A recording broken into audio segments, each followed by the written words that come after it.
قال رسول الله صلى الله عليه وسلم إذا مات الإنسان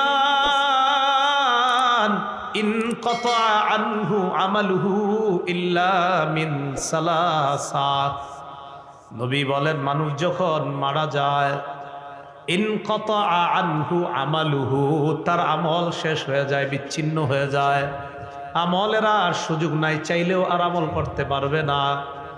ইল্লা মিন সালাসা, নবী বলেন তিনটা আমল আছে এমন যে তিন আমল যদি দুনিয়ায় করে যেতে পারে ওই ব্যক্তি দুনিয়া থেকে বিদায় নেওয়ার পরেও এই তিন আমলের সওয়াব আল্লাহ তার কবরে জারিয়া হিসাবে পৌঁছাইতে থাকবেন। কয় আমল? এক নাম্বার